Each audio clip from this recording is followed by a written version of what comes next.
Welcome to the Sports Council.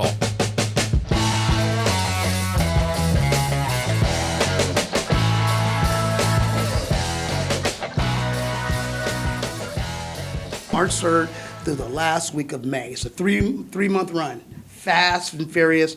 Playoffs are all June.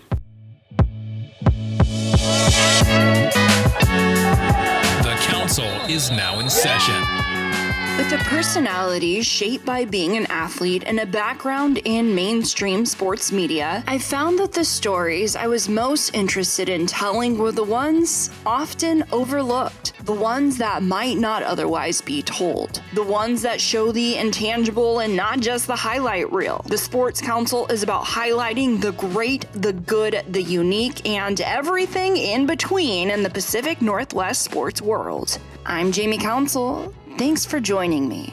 You're listening to the Sports Council on 1340 ESPN, the Tri-Cities leader in sports.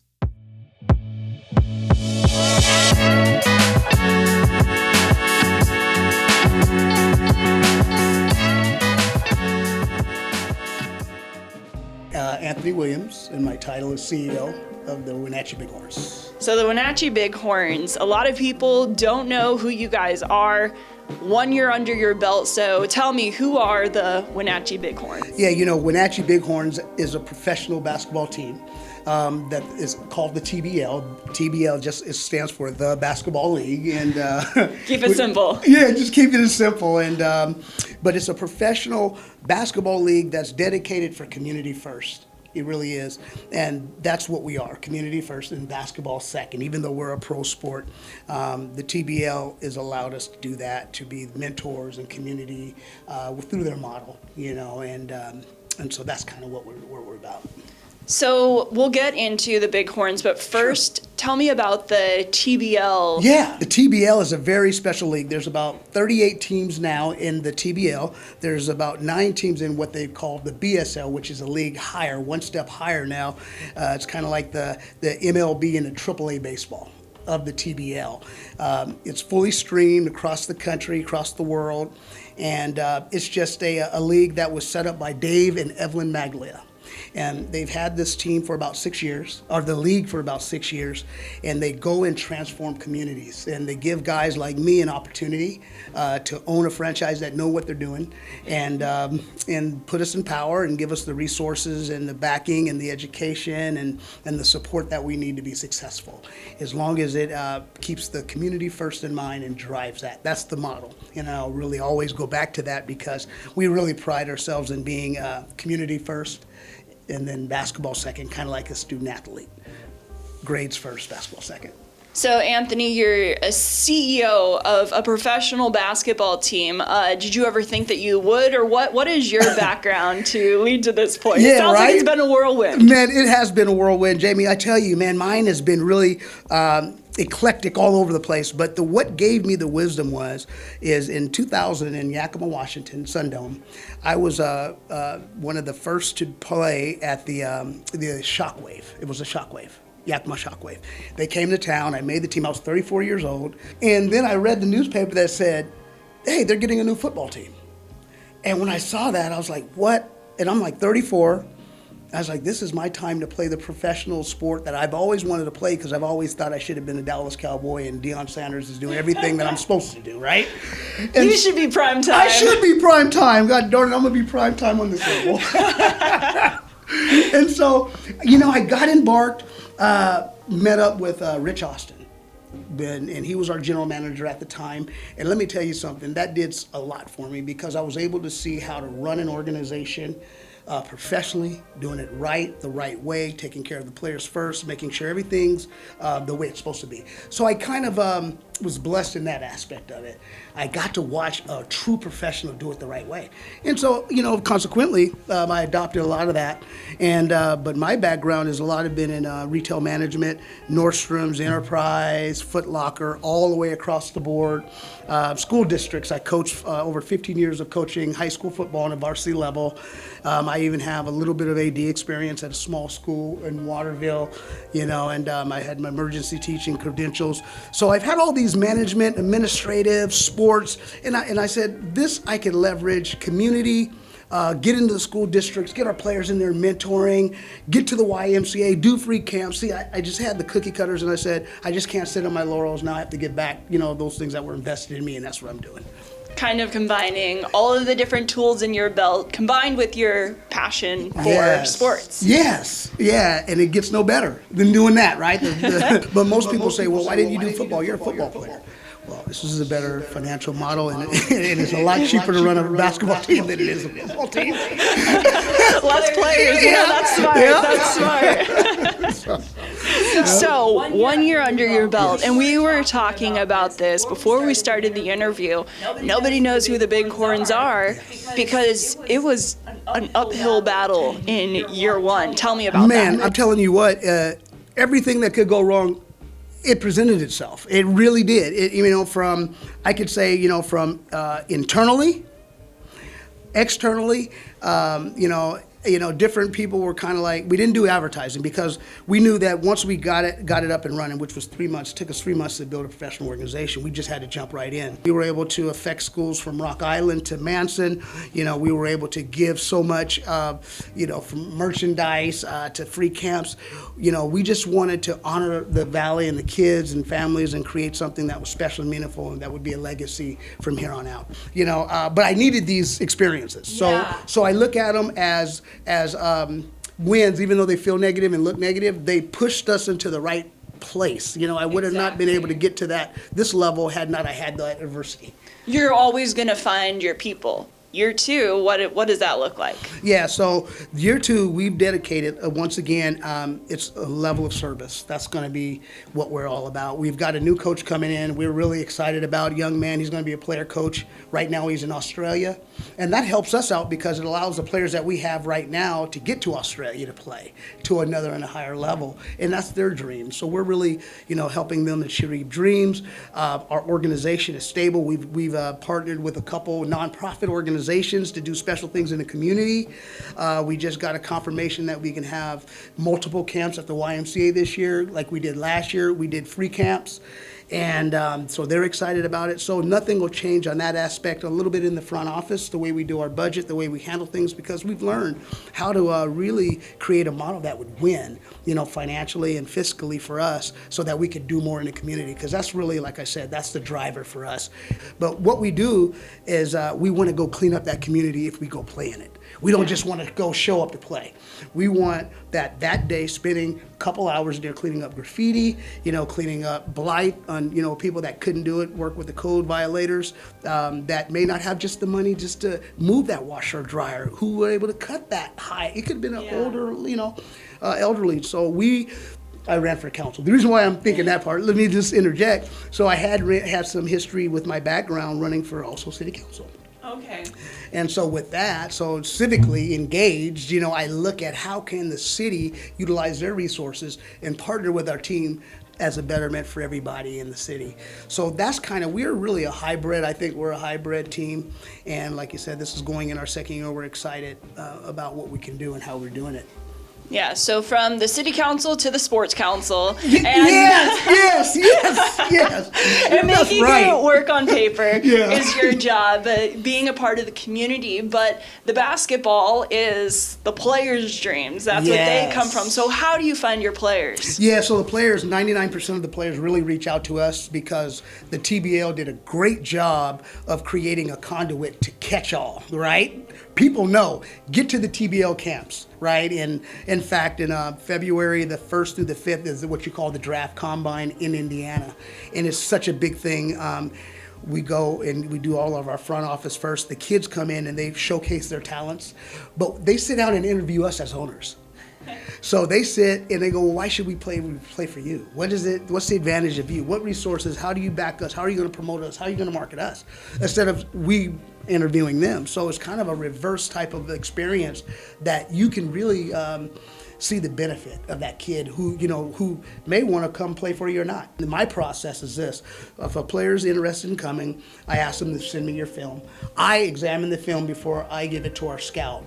our scout looks at it, and if he thinks that it's going to be a good fit for what we want, the style of play, the fast, defensive style of play, getting after people, taking charges, diving for ball, being fundamentally sound, because we want to play the type of basketball that AAU kids can embrace, and coaches will feel comfortable about bringing their players to see how to play basketball the right way, because it's a teaching tool, and we very much curse the eye guy type of that kills the offense and come down and just wants to pad their stats. We don't want that. We want role players, and we were able to do that. We had a guy, our first draft pick was this year. It's not really the draft, but I stole him before the draft. That's how I like to do it. Most people wait. I usually get my nucleus, 5 or 6 guys that I want, then I can draft the rest and then build needs, so that at least I have the nucleus, the 5, right? If nothing else, I got my 5. Don't be giving away all your trade secrets. Yeah, everyone, because everybody will be doing it. So, but Tremont was, his name is Tremont Robinson White. Tremont White, and he played for Eastern Carolina University. He played last year for Little Rock TBL team, 1 year. Young guy, went into the Dallas Mavericks camp, made it a private workout, so he's that good. So me and him have a history. We talk because I know he's a point guard type of a guy, and then I allow him to recommend some of the players that he think that might help us for our needs, right? Then we look at those guys, and he brought this guy named Pig Washington, Redarius Pig Washington. What a great name! I know, right? And I go, "Are you sure?" He goes, "Yeah, I'm Pig, coach. I'm Pig. I clean up, man." He goes, "You know what I mean? I clean up all the slop." You know what? Somebody has to take the garbage out. Have garbage out, man. He has so much pride for it. So we're excited to have Pig. But what made us really excited about Tremont and Pig is they both played AAU through high school with Penny Hardaway. So when I look at a player like that, I know at least they have fundamentally sound coaching. So when they get here, they'll really be able to understand the language, what we're trying to do. And so that's kind of our strategy and our style of getting players.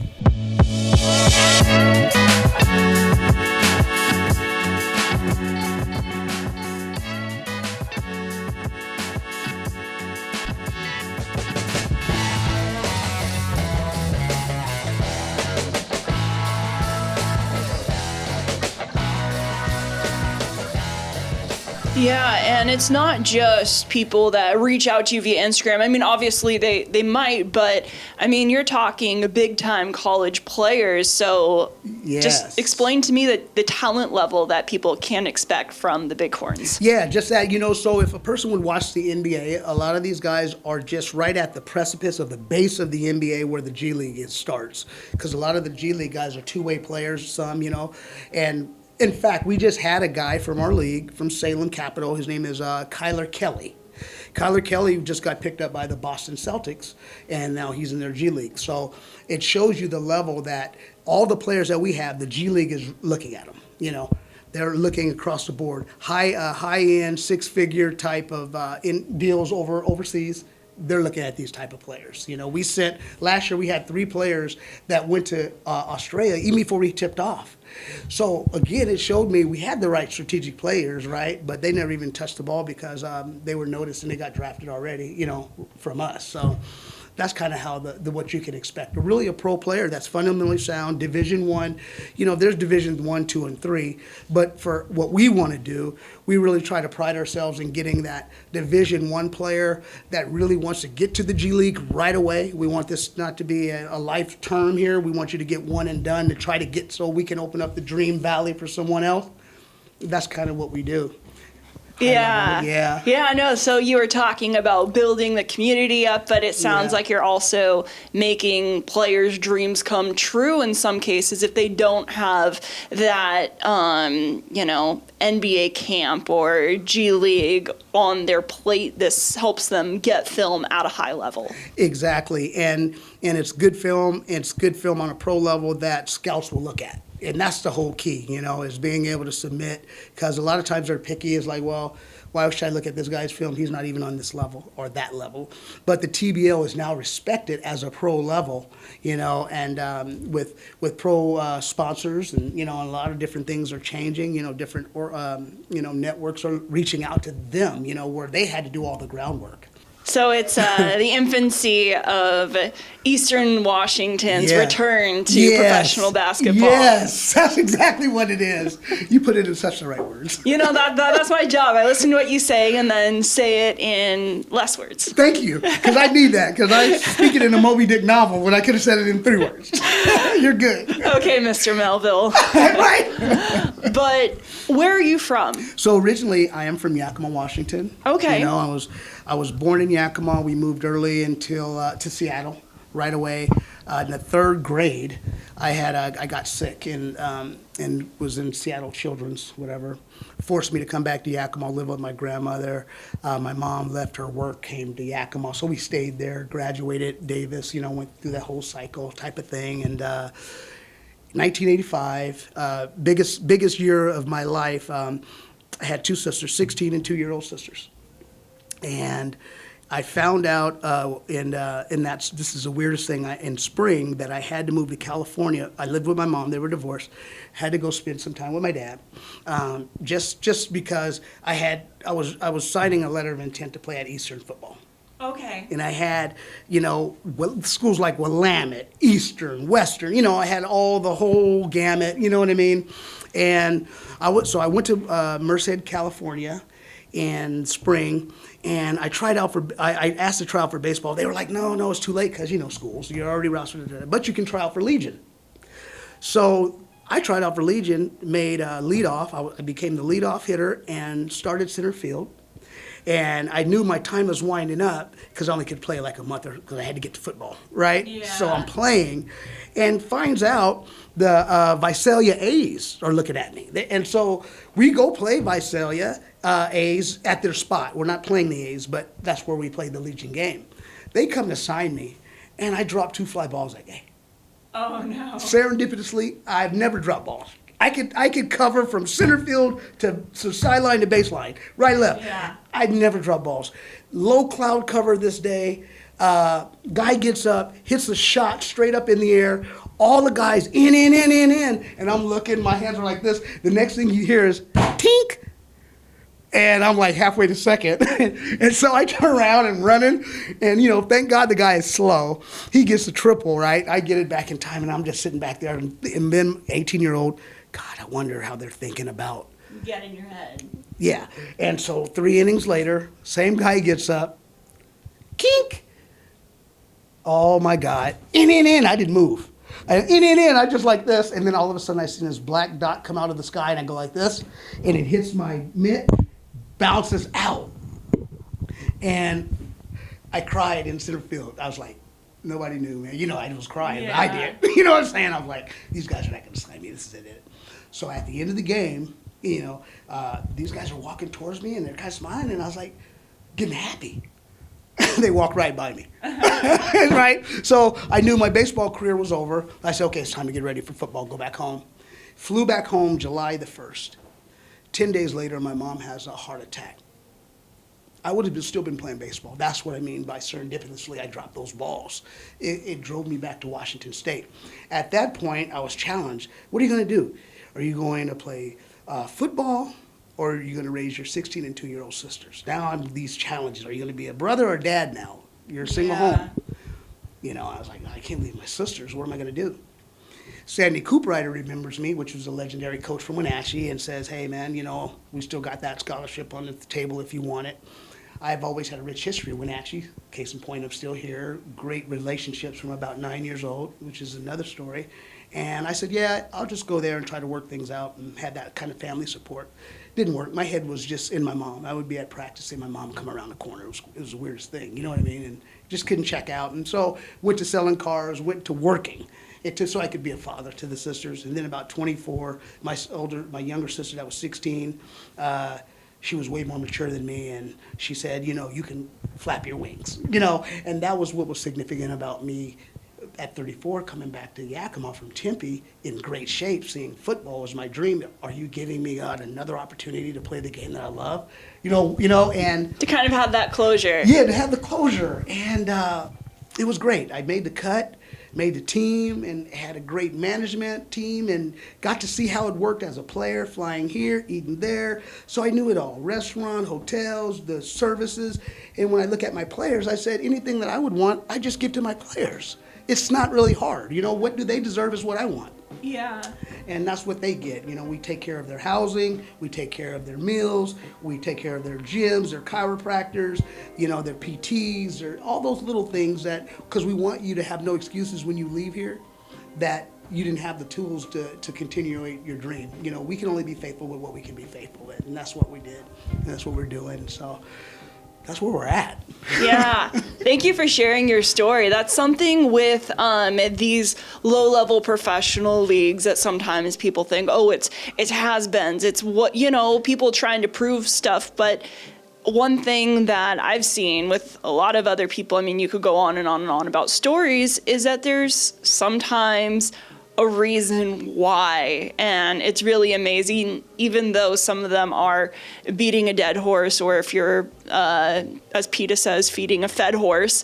But there are those stories of people that need a second chance, and that's something that it didn't really come around for you. It came around at 34 where you got that closure, and now you're being able to give those opportunities to other players that really need to put something else on tape because they didn't make it into the NBA or a high-level European team.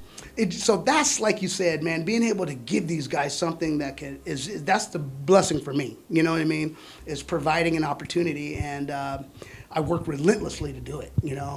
But they have to do their part too, and they have to make sure their socials are right. They have to make sure they're spending their time in the community, because that's going to be what you're doing anyway when you get to the next level, higher than this. We want you to be in condition to do that at a high level, to maximize so that the community gets the best you. Yeah, and basketball is so rich in Washington. What you're talking about. I know there's the Marjan Beauchamp Foundation, yes. The Yakima product playing for the Bucks, and kind of with that same thing, that there's a big culture to make it more than just a sport. Yeah, exactly. Marjan is a very, he's inspiring to me, actually. Being from Yakima and seeing, I know the the adversity that comes out of Yakima. I know the challenges. I know, especially in the neighborhood where Marjan came from, we all lived on that street. That 8th Street in Yakima is a historic street. If I told you some of the people on that street, you'd be like, wow, wow. You know what I mean? It's really a unique street, 8th Street. It's powerful. And so Marjan was inspiring for the fact that I saw the challenges that Yakima presents young guys, and he didn't buckle. And so that's what I was telling Marjan, that your pathway is not going to hurt you. You're going to get to where you're going, you know what I mean? And it just focus on that. And then I said, your faith in God will quantum leap you. You'll skip steps. So this is the last time I seen him play at YVC, and that was a conversation that we had, and so I'm happy that he kept his nose to the ground. So, but kudos to his dad too, keeping him focused. That's kind of a challenge in Yakima. Yakima's a very challenging place, and his dad kept him on point. And his mom allowed it. So that's a good partnership when it comes to family. Yeah. John is so involved in his life, and it's a great story. Yeah. And the Bighorns are creating a lot of other stories. So let's go back a little bit. Thanks for taking me back. I know. You got more than me. And so if people are interested in watching the Bighorns, where can they find out about you? When can they expect for you guys to hit the court? Gotcha. So perfect. So our official tip-off is our first game is away against Seattle in March 3rd. That's our season starts from March 3rd through the last week of May. It's a three-month run. Fast and furious. Playoffs are all June. So if you go to WenatcheeBighorns.com, and follow us there, we'll show you the links to TBL TV, and you can follow us all year on TBL TV. And then we'll be putting all of our venues on site, online. And again, the reason why we haven't put it up yet is because we're working on our tour. We're working on the Tri-Cities right now. We're working on Yakima, and we're working on getting in Spokane at least a game. And so that's the model that I want to go to every year, if possible, until they have teams. Yeah, so that's what they can expect. Just get on our website and follow us. But TBL TV is probably the best way to do it because you don't miss any game. BSL, TBL, Wenatchee Bighorns, Seattle Superhawks, so many great teams. Very impressive league. And what if people are interested? Are you looking for any other community bring together? Are there other things besides just watching you guys that you want the community to know about to get involved? Yeah. We want to know that if you have an event that needs volunteers, solicit us because the cost is free. Like you said, we believe that service is what we're about. Remember, we talked about way more than basketball. So any place that we can volunteer, any place that we can serve, get to WenatcheeBighorns.com, fill out in our information section what you need, what we're going to do. And it's within our power. We can do it. And pretty much everything is within our power because it's free to serve. Right? Yeah. It's free to serve, and so that's why we want to take pride in serving on a high level and having a yes mentality in doing so. Regardless of what the group is, or what their beliefs is, that's not what it's about. It's about service is what our belief is being able to be grateful that the city has allowed us to operate. The community has embraced us in the first year. Like I said, we've had some amazing partners, friends, and family, and just so much good that topples any of the bad. But like you said, without the bad, it wouldn't have helped grow us and keep us focused and create a better model for us going forward. So, we're excited about that. Well, Herman Melville, Primetime, Anthony, thank you so much for your time. Thank you more, and I appreciate you, Ms. Council. Thank you so much. I'm grateful.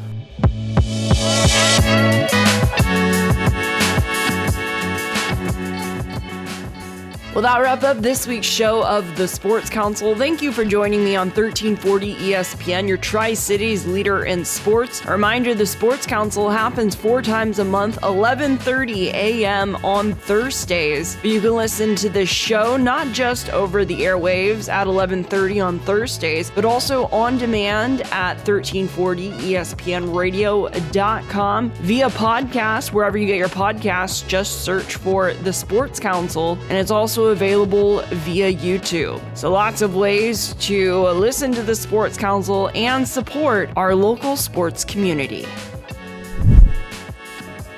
You're listening to 1340 ESPN, your Tri-Cities leader in sports. Now we go back to your originally scheduled Seattle sports programming.